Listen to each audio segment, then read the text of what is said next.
गोलगप्पे ले लो गोलगप्पे, भरवा गोलगप्पे, दही वाले गोलगप्पे, पानी वाले गोलगप्पे। सुनीता अपने पति विनोद और अपनी 21 साल की बेटी प्रिया के साथ रहा करती थी। सुनीता का पति खेती किया करता था और सुनीता गांव के बाजार में भरवा गोलगप्पे का ठेला लगाया करती, जिससे उनके परिवार का गुजारा चल रहा था। ऐसे ही एक दिन सुनीता के ठेले पर एक ग्राहक आता है और उससे कहता है, अरे सुनीता बहन, जरा मेरे लिए एक प्लेट गोलगप्पे तो लगा दो। अभी लगा देती हूँ भाई, तुम्हारे लिए भरवा गोलगप्पे। अब सुनीता जैसे ही उस ग्राहक को भरवा गोलगप्पे लगा कर देती है तो वो ग्राहक गोलगप्पा खाता है और अपने मुंह से थूक कर कहता है, अरे ये क्या खिला रही हो सुनीता बहन, इसे खाकर तो पूरे मुंह का स्वाद बिगड़ गया। पूरा गोलगप्पा सीलन खा गया है। ऐसा गोलगप्पा कौन सा ग्राहक खाएगा। एक काम करो, ये ले जाकर कहीं फेंक दो और किसी जानवर को डाल दो, क्योंकि इंसानों के खाने लायक नहीं है ये गोलगप्पे। माफ करना भाई साहब, अगर आपके मुंह का स्वाद खराब हुआ हो तो वो क्या है ना, मौसम बदलता रहता है और गोलगप्पे थोड़ी सी हवा के संपर्क में आते ही सील जाते हैं। माफ करना, मैं आगे से ध्यान रखूंगी। जिसके बाद में सुनीता अब अपना गोलगप्पे का ठेला लेकर शाम को घर आ जाती है और उसे इस तरह निराश देखकर उसका पति विनोद कहता है, क्या बात है सुनीता, तुम बहुत परेशान नजर आ रही हो। सब ठीक तो है ना। अजी क्या बताओ, कुछ दिनों पहले बारिश हुई थी और सारे गोलगप्पे बारिश की वजह से सीलन खा गए। अब मैं गोलगप्पे का क्या करूं। बाहर कोई भी ग्राहक इसे खाने को राजी नहीं, क्योंकि इनका स्वाद अच्छा नहीं आ रहा। सुनीता और विनोद आपस में बात कर ही रहे होते हैं कि तभी वहाँ प्रिया आ जाती है और अपने माता पिता की बातें सुनने के बाद कहती है, माँ आप इतनी चिंता क्यों करती हो। गोलगप्पे है और बारिश की वजह से इनमें सीलन तो रहेगी ही ना। वैसे ही वो इतने हल्के होते हैं और अगर सीलन नहीं भी होती तो भी हमें गोलगप्पे बनाए कितने दिन हो गए थे। चलो आज आप और मैं मिलकर दोबारा से गोलगप्पे बना लेते हैं। वो ताज़ा होंगे तो उनमें सीलन भी नहीं होगी और इस तरह आपके गोलगप्पे अच्छी तरह बिकेंगे। वो सब तो ठीक है प्रिया, लेकिन हम इन गोलगप्पों का क्या करेंगे जो इतने सारे अभी भी रखे हैं। हम इन्हें फेंक तो नहीं सकते ना। माँ आप बिल्कुल भी फिक्र मत करो, मैं इन गोलगप्पे को बेकार नहीं जाने दूंगी। मैंने उनके लिए भी कुछ सोचा हुआ है। जिसके बाद में प्रिया और सुनीता मिलकर अब अपने जमा किए हुए पैसों से फिर से गोलगप्पे बनाते हैं, जो कि बहुत ही करारे थे। वो नया पानी भी तैयार करते हैं और सुनीता ने वो सीलन वाले गोलगप्पे प्रिया को दिए और कहा, ले प्रिया, गोलगप्पे तो तैयार हो गए, अब इनका क्या करना है जिनमें हवा लग गई है। माँ हम एक काम करते हैं ना, हम जो आलू भरकर गोलगप्पे में बेचते हैं उसकी जगह गोलगप्पे में यही गोलगप्पे भर के बेचते हैं। हम इसका एक मसाला तैयार कर लेते हैं जिससे ये अनोखे भी हो जाएंगे। मुझे कुछ समझ में नहीं आ रहा प्रिया, तू क्या कहना चाहती है। जब मुझे समझ में नहीं आ रहा तो तेरी माँ कहाँ से सब कुछ समझ पा रही होगी। विनोद की बात सुनकर अब प्रिया गोलगप्पे में पुरानी सीलन वाले गोलगप्पे, मसाला, नींबू, चाट मसाला और भी बहुत कुछ डालकर तोड़कर नए गोलगप्पे में भरकर उसमें पानी डालकर देती है। जैसे ही प्रिया के माता पिता वो गोलगप्पे खाते हैं तो वो बहुत खुश होते हैं। अरे वाह प्रिया, ये गोलगप्पे तो बड़े स्वादिष्ट लग रहे हैं। बाहर की परत बिल्कुल करारी है और अंदर नरम है।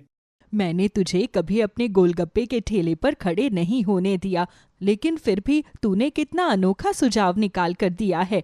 तेरे इस आइडिया से लग रहा है जैसे हमारे सारे गोलगप्पे बिक जाएंगे।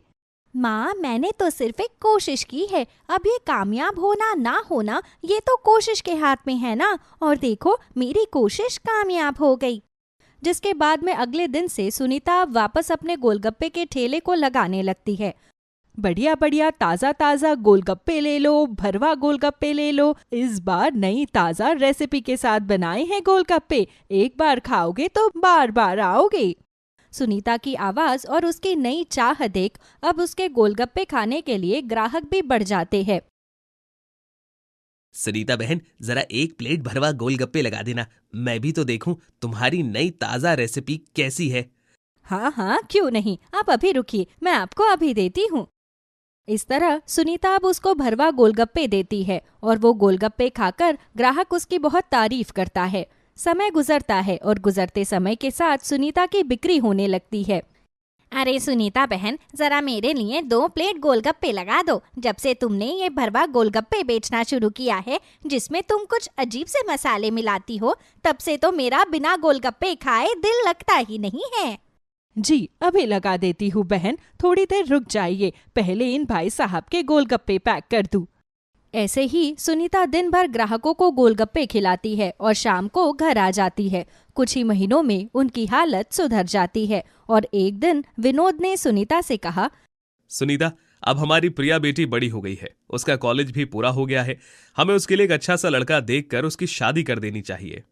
जी आप बिल्कुल सही कह रहे हैं, ये बात मैं कई दिनों से बोलने की सोच रही थी, लेकिन हमारा ठेला नहीं चल रहा था, आपके खेती से भी ज्यादा पैसे नहीं आ रहे थे, तो मैं बोल नहीं पा रही थी। अब बेटी के ब्याह में खर्च तो होता है ना, लेकिन अब मेरा ठेला भी अच्छा चल रहा है और आपकी भी फसल की कटाई का समय आ गया है। अब आप ही अच्छा सा लड़का देखकर प्रिया की बात चलाओ कहीं। जिसके बाद में अब विनोद जोरों शोरों से प्रिया के लिए रिश्ता ढूंढने में लग जाता है।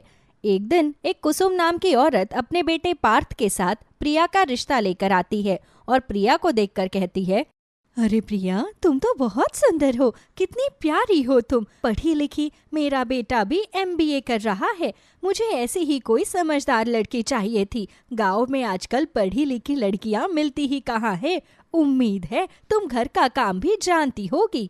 बहन जी, मेरी बेटी को घर के सारे काम आते हैं और ये जो गोलगप्पे है ये भी प्रिया ने खुद बनाए हैं, मैं तो बस इन्हें बेचती हूँ। देखिए बहन जी, हमें आपकी प्रिया बेटी बहुत पसंद आई है, हमें दहेज का लालच तो है नहीं, बस शादी ठीक ठाक से हो इतना ही चाहते हैं हम। ठीक है बहन जी, आप बिल्कुल भी चिंता मत कीजिए, हम शादी में जितना हो सके उतना रौनक करने की कोशिश करेंगे, आपको कोई भी परेशानी नहीं होगी। इस तरह अब प्रिया का रिश्ता हो जाता है और पार्थ और कुसुम चले जाते हैं। लेकिन एक दिन जब सुनीता ठेला लेकर जा रही थी, तभी उसकी तबीयत बहुत ज्यादा खराब हो जाती है। उसके पूरे बदन पर खुजली होने लगती है और उसके पूरे शरीर पर दाने निकल आते हैं, लेकिन फिर भी वो ठेला लेकर खड़ी होती है और उसे ऐसा देखकर एक ग्राहक उसके पास गोलगप्पे खाने आता है और कहता है, बहन जी, मैं आया तो गोलगप्पे खाने था, लेकिन आपको देखकर मुझे घिन आ रही है। मैं आपसे गोलगप्पे नहीं खा सकता, मैं जा रहा हूं, क्योंकि आपके शरीर को देखा, आपके गोलगप्पे तो कोई भी नहीं खाने आ सकता। भाई साहब, मैं आपको मास्क लगाकर और हाथों में ग्लव्स पहनकर गोलगप्पे खिलाऊंगी, ऐसा मत कीजिए। नहीं बहन जी, आपको देखकर मुझे बहुत अजीब लग रहा है, मैं आपके ठेले पर खड़ा भी नहीं हो पा रहा, गोलगप्पा खाना तो बहुत दूर की बात है। सुनीता बोलती रह जाती है, लेकिन वो ग्राहक अपनी बात बोलकर चला जाता है। जैसे ही सुनीता शाम को घर आती है तो प्रिया ने उसे देखकर कहा, अरे माँ, ये क्या हो गया आपको? आपके तो पूरे चेहरे और बदन पर दाने निकल आए हैं। अगर आपको ये परेशानी हो रही थी तो आपको घर आ जाना चाहिए था, क्या जरूरत थी सारे दिन गोलगप्पे बेचने की? मैं क्या करूं प्रिया बेटी, तेरी शादी का समय करीब आ रहा है और ऐसे समय में मैं अगर गोलगप्पों का ठेला नहीं लगाती तो आमदनी कहाँ से आएगी। लेकिन शायद मेरा नसीब ही खराब है, किसी ने भी मेरे गोलगप्पे नहीं खाए। कोई बात नहीं माँ, मैं आपको डॉक्टर के पास लेकर चलती हूँ। आप दवाई लेकर घर पर आराम कीजिए और घर से मेरी शादी की तैयारी कीजिए। कुछ दिन गोलगप्पे का ठेला मैं लगा लूंगी। ये तू कैसी बातें करती है बेटी, मैंने तुझे आज तक गोलगप्पे के ठेले पर खड़ा नहीं किया, मैं तुझे वहाँ कैसे भेज सकती हूँ? माँ, आपने हमेशा मुझे बेटे की तरह पाला है, पढ़ाया लिखाया, मेरी हर जरूरत का ख्याल रखा। आप लड़का लड़की में इतना भेदभाव कब से करने लग गई? मैं ठेला अच्छे से संभाल लूंगी, आप चिंता मत कीजिए। अब सुनीता प्रिया के जवाब पर हाँ बोल देती है, जिसके बाद प्रिया अब रोज ठेला लगाने के लिए जाने लगती है। वो देखती है कि ग्राहक उसके पास गोलगप्पे खाने के लिए आ रहे थे। वो खूबसूरत थी, इसलिए भी कुछ ग्राहक यूं ही उसके पास गोलगप्पे खाने चले आते। समय बीतता है और ये देख एक दिन प्रिया ने खुद से कहा, मुझे कुछ ना कुछ ऐसा करना होगा जिससे सब लोगों का ध्यान मेरे गोलगप्पे के ठेले पर आ जाए, ना कि मुझ पर, क्योंकि इससे माँ को थोड़ा ज्यादा मुनाफा हो जाएगा। प्रिया पूरे दिन अच्छे से गोलगप्पे बेचती है और शाम को सारा पैसा लाकर अपनी माँ के हाथ में रख देती है। और ऐसे ही देर रात जब उसकी माँ उठकर देखती है तो प्रिया आधी रात को गोलगप्पे बना रही थी और उसे इतनी रात को मेहनत करते देखकर सुनीता ने कहा, प्रिया, ये तू क्या कर रही है? माँ आप सो जाओ, कल मैं बहुत अच्छे मुनाफे के साथ घर वापस आऊंगी। आप भी हैरान रह जाओगी। आज मुझे सुबह सुबह गोलगप्पे बेचने जाना है, इसलिए मैं अभी से तैयारी में लगी हुई हूँ।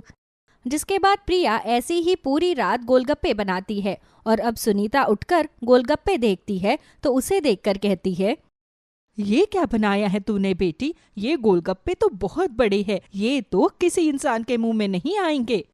यही तो है माँ, मैं हमारे ठेले पर एक प्रतियोगिता रखूंगी। जो भी बिना फोड़े इस गोलगप्पे को खा लेगा, मैं उसे 1000 रुपयों का इनाम दूंगी और जो नहीं खा पाएगा उससे 100 रुपए लूंगी। और अगर किसी ने बिना फोड़े गोलगप्पे खा लिया तो? माँ ये भरवा गोलगप्पे होने के साथ बड़े आकार के हैं, तो या तो ये गीले की वजह से टूटने लगेंगे या फिर अपने आकार की वजह से। फिर भी अगर किसी ने खा लिया तो वो हमारी किस्मत। प्रिया ने इसी के साथ कई तरह के गोलगप्पे का पानी भी बना लिया था, जैसे इमली वाले गोलगप्पे, पुदीने वाले, मसाले वाले, मीठे गोलगप्पे। ऐसे कई गोलगप्पे लेकर वो ठेले पर जाती है और अपने ठेले पर एक बोर्ड डाल देती है जिस पर लिखा था, गरीब माँ बेटी के भरवा गोलगप्पे, जिसे देख अब सभी लोग अब गोलगप्पे खाने के लिए आकर्षित होने लगते हैं। मैंने सुना है कि तुम 100 रुपए में एक प्रतियोगिता करवा रही हो और जो भी तुम्हारा पूरा भरवा गोलगप्पा बिना फोड़े खा जाएगा तुम उन्हें 1000 रुपए दोगी। जी बिल्कुल ठीक सुना है आपने। तो क्या आप ये प्रतियोगिता ट्राई करना चाहेंगे? हाँ हाँ क्यों नहीं, वैसे भी बोलते हुए मेरा मुंह कुछ ज्यादा ही चलता है, शायद गोलगप्पे खाने में भी चल जाए। किस्मत से वो महिला जैसे ही गोलगप्पा खाती है तो वो बिना फोड़े उसके मुंह में चला जाता है और वो जीत जाती है। ये लीजिए आपके 1000 रुपए। लेकिन उस एक महिला को देखकर कई लोग लालच में आ जाते हैं और गोलगप्पे खाने की कोशिश करते हैं और कई लोग गोलगप्पे नहीं खा पाते। और ऐसे ही 20-30 लोग जब गोलगप्पे नहीं खा पाए तो प्रिया को 2-3 हजार का फायदा होता है। अब ऐसे ही प्रिया रोज ठेला लगाती है जिससे उनका काफी मुनाफा होता है। अब कुछ दिनों में उसकी माँ की तबीयत ठीक हो जाती है, जिसके बाद सुनीता भी अब प्रिया को ठेले से नहीं हटाती और दोनों माँ बेटी मिलकर गोलगप्पे बेचती है। प्रिया की तरक्की की वजह से अब गोलगप्पे ज्यादा भी बिकने लगे थे। कुछ दिनों में प्रिया की शादी के लिए पैसे अच्छे से जमा हो जाते हैं और सुनीता और विनोद प्रिया की शादी कर उसे खुशियों से विदा कर देते हैं। नीता और गीता दोनों सरकारी स्कूल में पढ़ती थी। बाहर तेज गर्मी पड़ रही थी। दोनों बहनें पसीने से लथपथ जब घर पहुंचती हैं तो घर में उनकी माँ ने उनके लिए घिया की सब्जी बना रखी थी। ये क्या माँ, आज फिर से घिया? बेटा इतनी गर्मी पड़ रही है, सब्जियाँ सब महंगी हैं। ये तो अपने गमले में लग जाती है, इसलिए मैंने घिया बना दिया। माँ थोड़ा तो रहम करो हमारे ऊपर। एक तो इतनी गर्मी, ऊपर से इतनी बेकार सब्जी। लाओ माँ जल्दी से 10 रुपए दो ना। मैं तो नमकीन खरीद कर ला रही हूँ और फिर चाट बनाकर उसी के साथ रोटी खाऊंगी। हाँ ये सही रहेगा। फिर उसकी माँ 10 रुपए निकाल कर देती है और गीता भागकर नमकीन खरीद लाती है। फिर वो उसमें प्याज, टमाटर, नींबू और हरी मिर्च डालकर चाट बनाती है और उसी के साथ दोनों बहनें रोटी खा लेती हैं। ये तो तुम लोगों ने खा लिया दोपहर का खाना, लेकिन रात को तो फिर वही तुम्हें घिया ही खाना है ना। मैं सब्जी फेंकने वाली नहीं हूँ। शाम की शाम को देखेंगे माँ, अभी तो बस नींद आ रही है, सोने दो थोड़ी देर। दोनों बहनें सो जाती हैं। उनकी माँ कपड़े सिलने बैठ जाती है। गीता और नीता के पिताजी नहीं थे। उन दोनों बहनों की देखभाल उनकी माँ ही करती थी और वो दोनों भी अपनी माँ का बहुत ख्याल रखती थीं। दोनों बहनें 12वीं कक्षा की परीक्षा की तैयारियां कर रही थी। सोकर उठने के बाद दोनों बहनें पढ़ाई करने बैठ जाती हैं और रात को एक बहन रोटी बनाती है तो दूसरी बहन रात को किचन साफ कर देती है। बस तुम दोनों दिल लगाकर पढ़ाई करो और 12वीं अच्छे नंबरों से पास कर लो, फिर तुम्हें कहीं न कहीं काम मिल ही जाएगा। और हाँ, साथ में अपनी पढ़ाई करते रहे। माँ अगर तुम्हें हम दोनों पर इतना भरोसा है तो हम तुम्हारे भरोसे को कभी नहीं तोड़ेंगे। और देख लेना, एक दिन इतने कामयाब हो जाएंगे कि सब कहेंगे, अरे देखो देखो उर्मिला की बेटियां कितनी कामयाब हो गई हैं। दोनों बहनें 12वीं की परीक्षा देकर फ्री हो जाती हैं। उसके बाद वो अपनी माँ की मदद करने लगती हैं। लेकिन दोनों ही बहनों को सिलाई कढ़ाई का काम बिल्कुल भी पसंद नहीं आ रहा था। थोड़ा सा काम करते ही दोनों बहनें उबासी लेने लगती। तुम दोनों जाओ यहाँ से। तुम दोनों को देख देख कर तो मुझे भी आलस आ जाता है। जाओ, जाकर कोई दूसरा काम कर लो। हाँ माँ, तुम बिल्कुल सही कह रही हो। इस तरह बैठे बैठे 2-3 महीने की छुट्टी तो निकाल नहीं सकते। कुछ ना कुछ तो कर ही लेते हैं। लेकिन क्या करें गीता, कुछ समझ में नहीं आ रहा। अच्छा सुनो ना माँ, 20 रुपए दे दो ना। चाट खाने का बड़ा मन कर रहा है। मैं सामान ले आती हूँ, फिर बढ़िया सी चाट बनाकर खिलाती हूँ सबको। ये तो तुम दोनों बहनें इतनी चटोरी हो गई हो ना कि पूछो मत। पूरा दिन चाट बनाती रहती हो। अरे अगर तुम इसका काम भी करती तो ना जाने कितने पैसे कमा लेती। वैसे माँ, आइडिया बुरा नहीं है। हम चाट भी बना सकते हैं, जैसे नमकीन की चाट, फ्रूट की चाट, और वो जो हम चने की चाट बनाते हैं, काले चने की मस्त चाट। मेरे मुंह में तो इतना पानी आ चुका है कि मैं क्या बताऊं। लाओ ना माँ, जल्दी से 20 रुपए दे दो ना। और फिर वो 20 रुपए के मुरमुरे और नमकीन ले आती है। फिर उसमें वो खीरा काटती है, प्याज, टमाटर, नींबू वगैरह डालकर बढ़िया सी चाट बनाती है।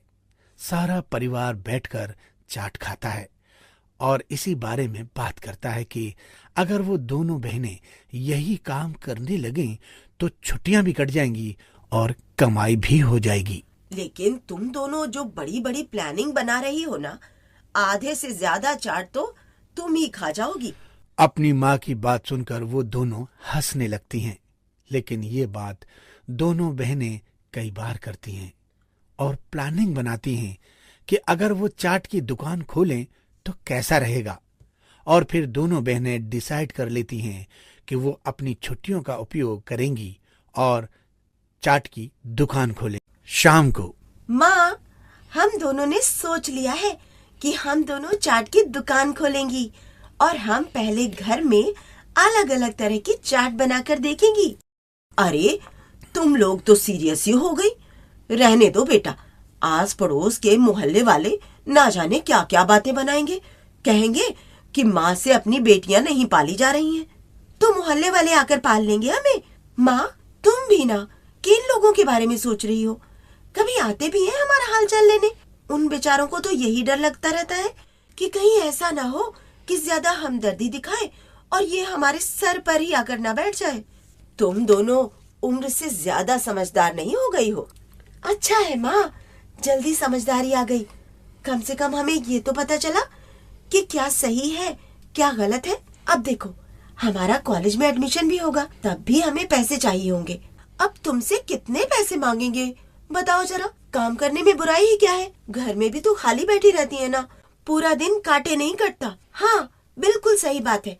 पूरा दिन हम लोग मस्ती करते हैं और करते ही क्या है, आपका सर खाने के सिवा।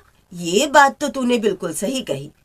सच में तुम लोगों की बातें सुन सुन के तो शाम तक मेरा सर दर्द करने लगता है। अच्छा ठीक है, तुम दोनों ने अगर कुछ सोचा है तो करके देख लो। काम चल जाएगा तो ठीक है, नहीं चलेगा तब भी ठीक है।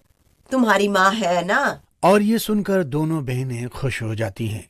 फिर वो अपनी माँ से पैसे लेकर बाजार जाती हैं और सामान खरीद कर ले आती हैं। रात को चने भिगोकर वो सुबह सुबह उन चनों को उबालकर चने की चाट, नमकीन की चाट और फ्रूट की चाट बनाकर अपनी माँ को खाने के लिए देती हैं।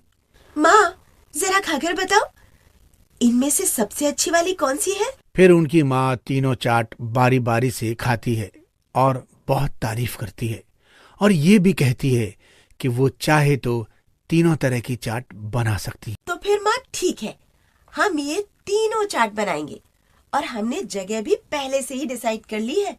शाम को जहाँ पर सभी अपने खाने पीने की दुकान लगाते हैं, हम भी अपनी दुकान वहीं पर लगाएंगे।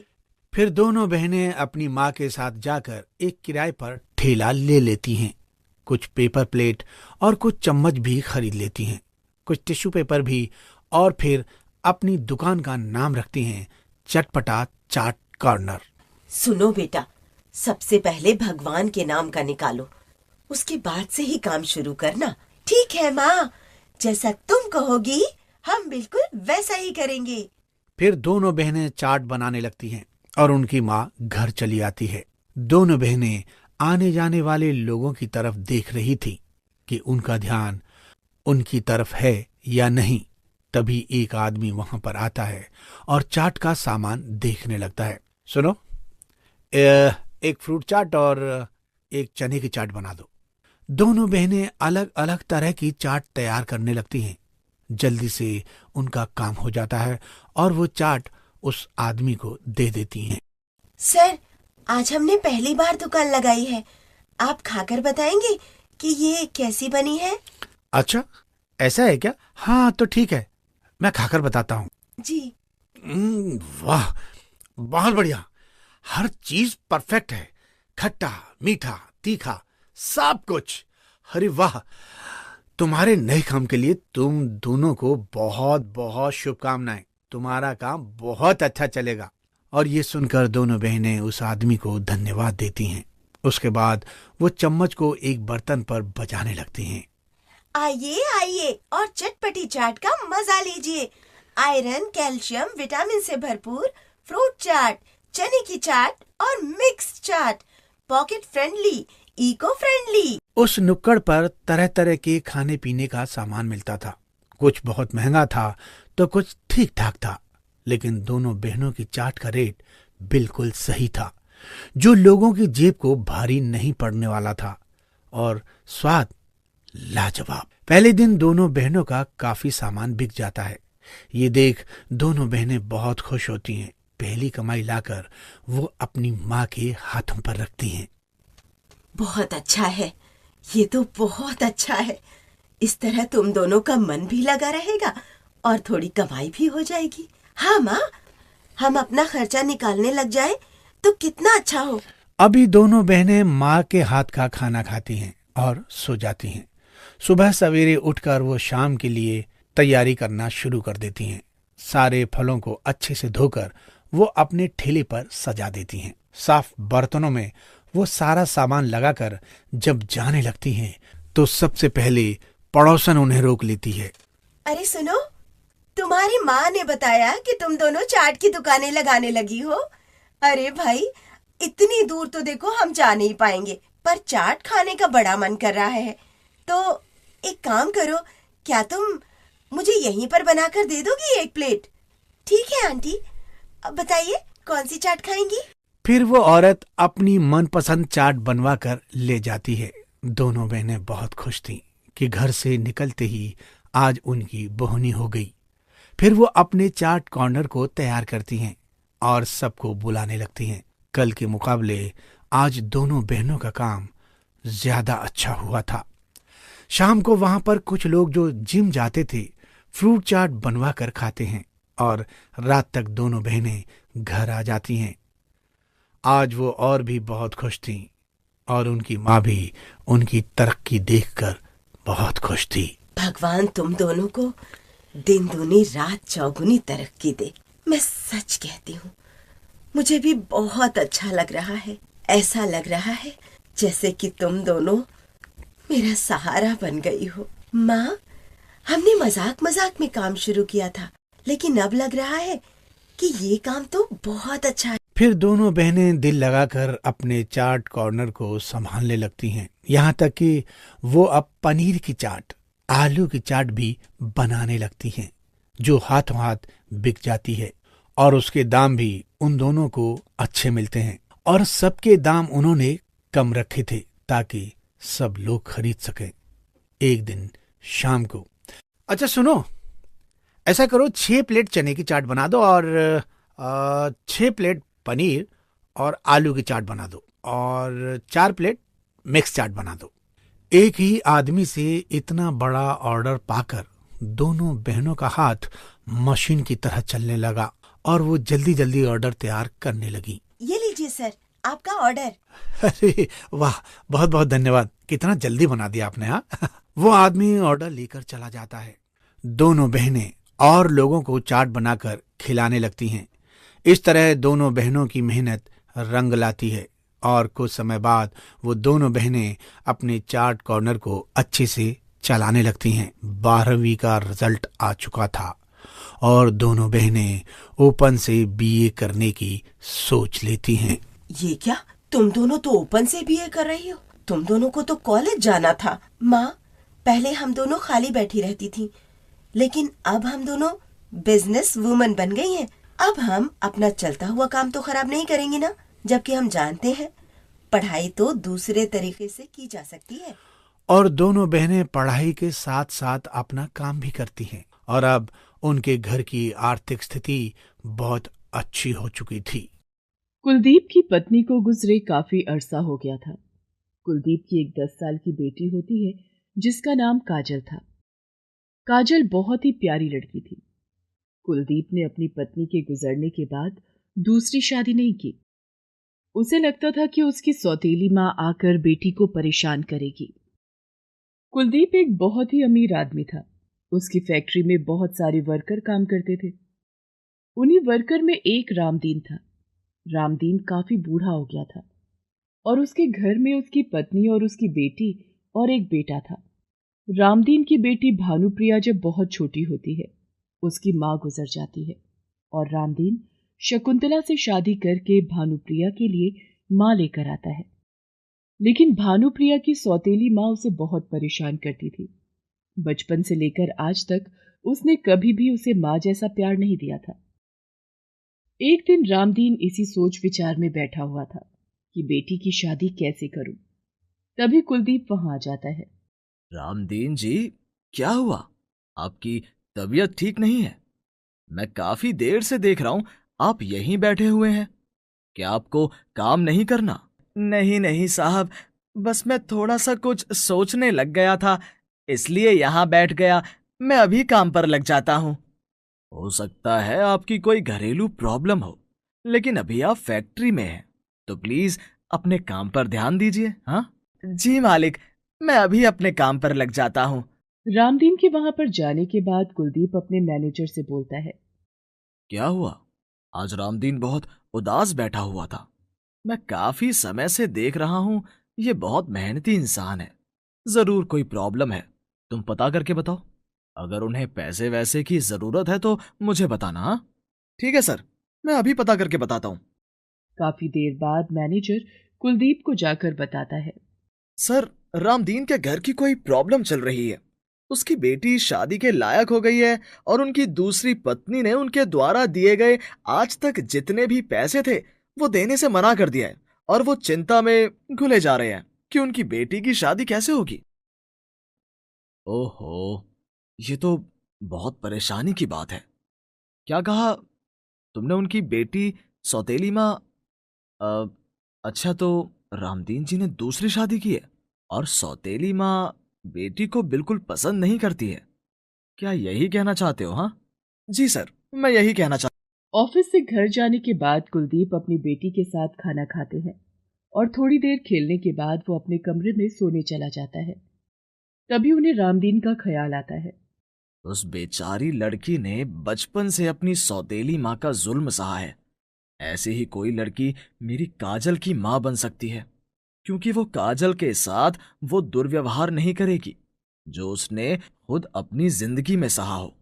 अगर उनकी बेटी मुझे अच्छी लगी तो मैं उससे शादी कर लूंगा।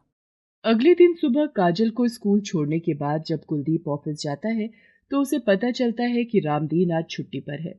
इसी बहाने से वो रामदीन के घर जाता है। रामदीन के घर पर। अरे मालिक, आप मुझ गरीब की कुटिया में। कुछ दिनों से मैं काफी परेशान चल रहा हूं, इसलिए कहीं आप मुझे नौकरी से निकालने के लिए तो नहीं आए हैं? ये आप कैसी बातें कर रहे हो रामदीन जी? मैं तो यहाँ आपका हाल चाल पूछने आया था।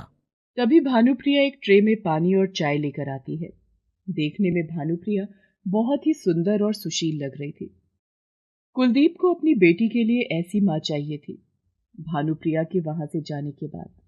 देखिए रामदीन जी, आप तो जानते ही हैं कि मेरी बेटी काजल 10 साल की हो गई है और मैंने आज तक दूसरी शादी नहीं की। लेकिन जब मुझे पता चला कि आपने दूसरी शादी की है और आपकी दूसरी पत्नी ने अपनी सौतेली बेटी के साथ अच्छा व्यवहार नहीं किया तो वो उस दुख को जरूर समझेगी। क्या मैं आपसे भानुप्रिया का हाथ मांग सकता हूँ? ये सुनकर रामदीन रोने लगता है। ये आप क्या बोल रहे हैं साहब?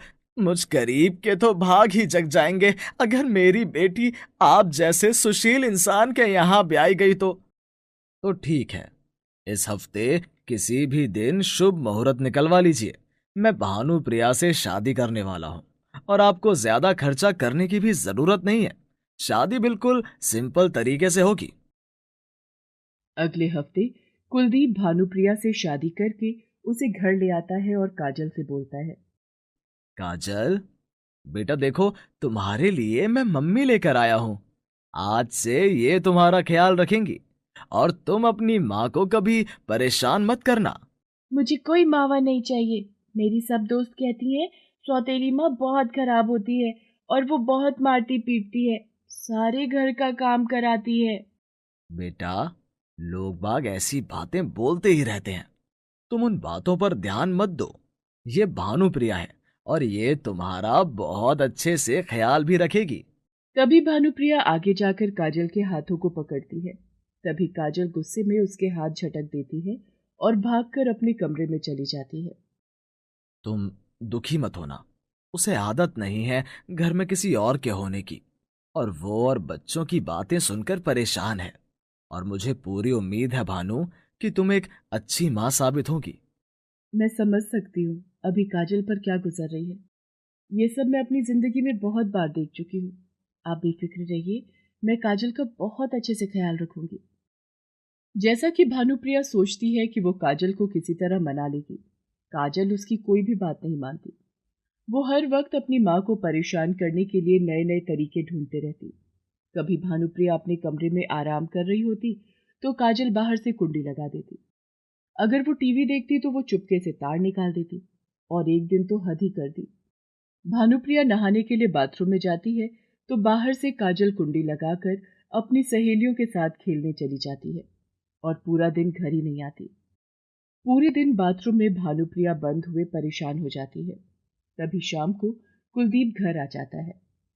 काजल, क्या तुम वापस आ गई हो? बेटा, अगर आ गई हो तो बाथरूम की कुंडी खोलो। कुलदीप भानुप्रिया की आवाज सुनकर कुंडी खोलता है। अरे, तुम्हें बाथरूम में किसने बंद किया? शायद काजल से गलती से कुंडी बंद हो गई और वो अपनी सहेलियों से मिलने चली गई है। आज नौकर भी छुट्टी पर है, इसलिए मैं सुबह से बाथरूम में बंद हूँ। तभी काजल आ जाती है और अपने पापा को वहां देखकर घबरा जाती है। ये क्या ड्रामा लगा रखा है काजल तुमने? तुम कुंडी बंद करके क्यों गई? अरे, आपको समझने में गलती हुई है। मैंने कहा ना कि काजल को अपने दोस्तों के साथ खेलने जाना था। मैंने कहा कुंडी बंद करके जाना। उसने सोचा कि बाथरूम की, इसलिए वो गलती से बाथरूम की कुंडी बंद करके चली गई। आप इसे मत डांटो।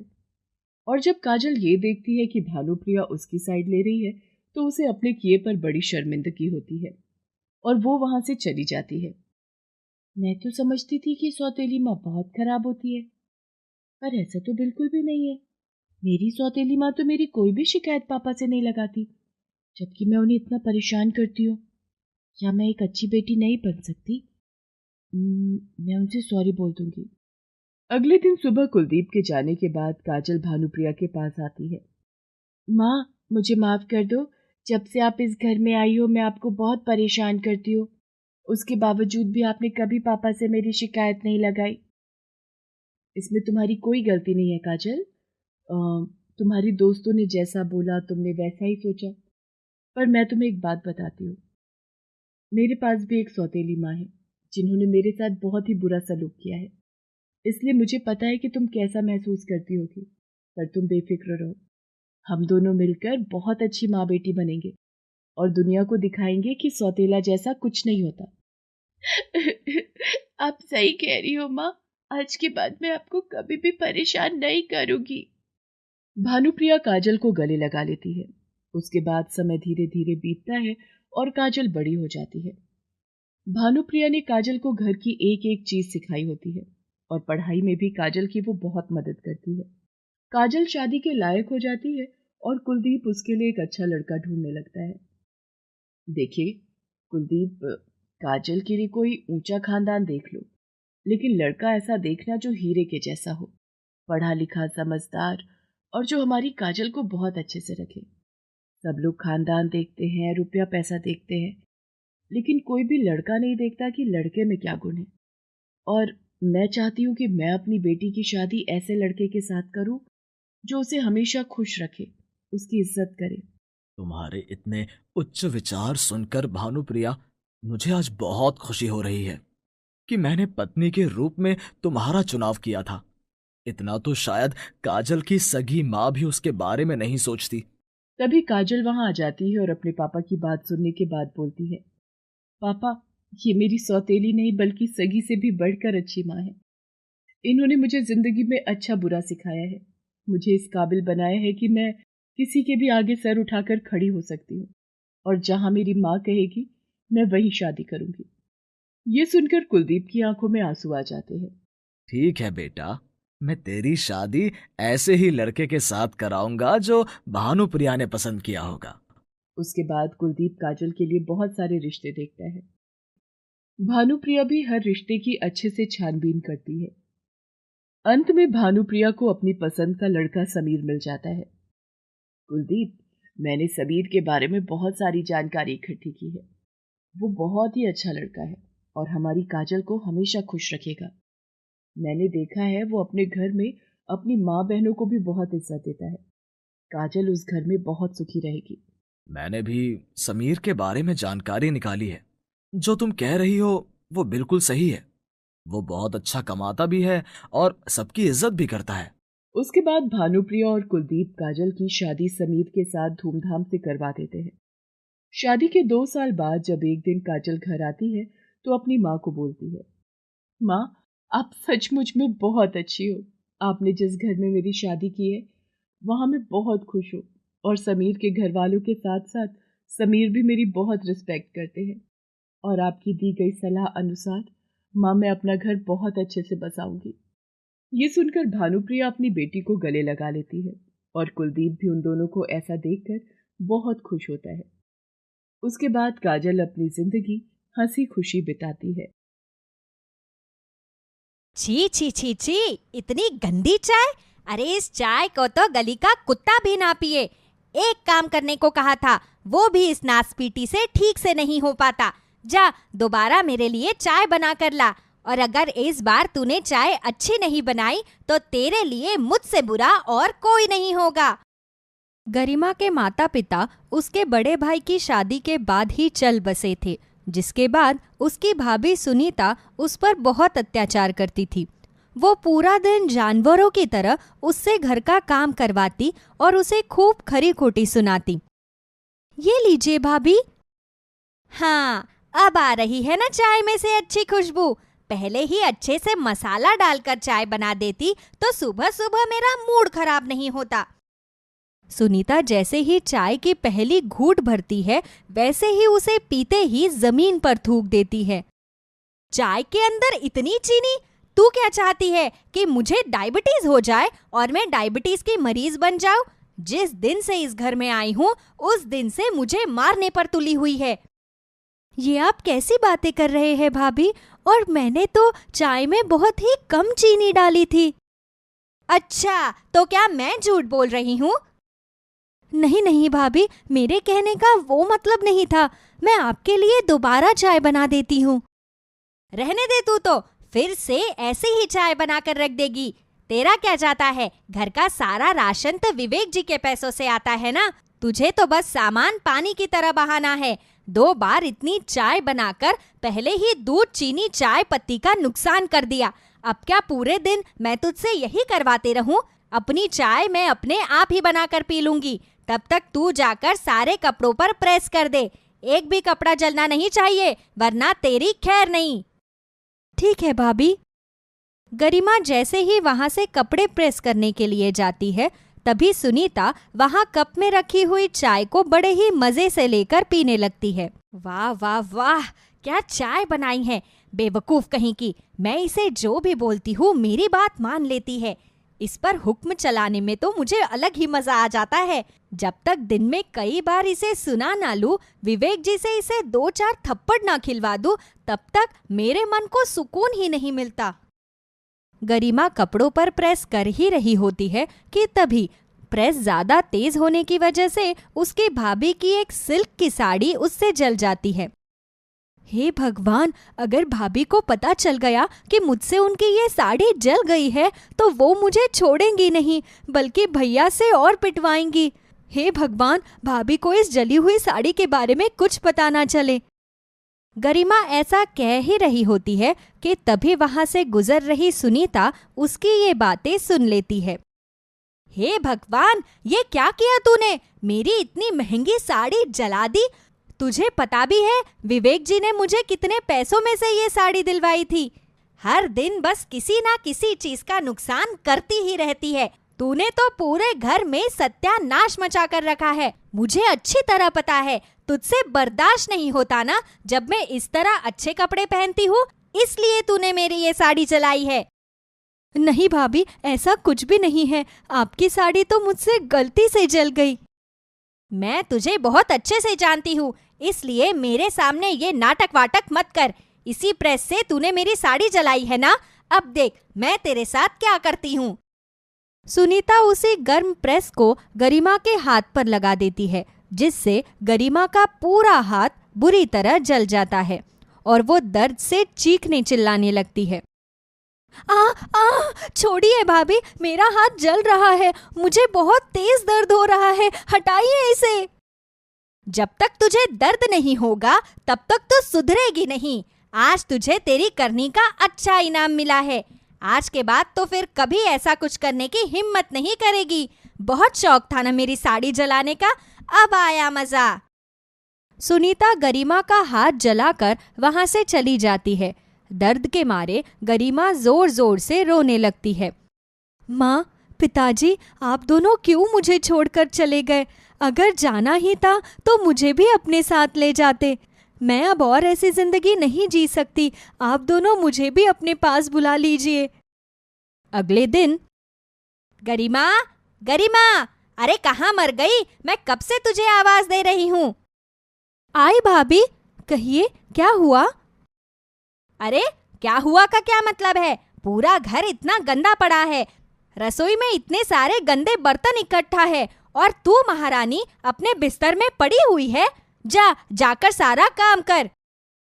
माफ कीजिए भाभी, लेकिन आज मुझसे कोई काम नहीं होगा। मेरा हाथ बुरी तरह जला हुआ है। अच्छा, तो तेरे कहने का ये मतलब है कि आज से तू कोई भी काम नहीं करेगी। भाभी, मैं इस हालत में भला कैसे काम कर सकती हूँ? मुझ पर थोड़ा तो तरस खाइए। तरस खाए मेरी जूती। अगर तू इस घर का काम नहीं कर सकती तो तेरा इस घर में रहने का फायदा ही क्या है?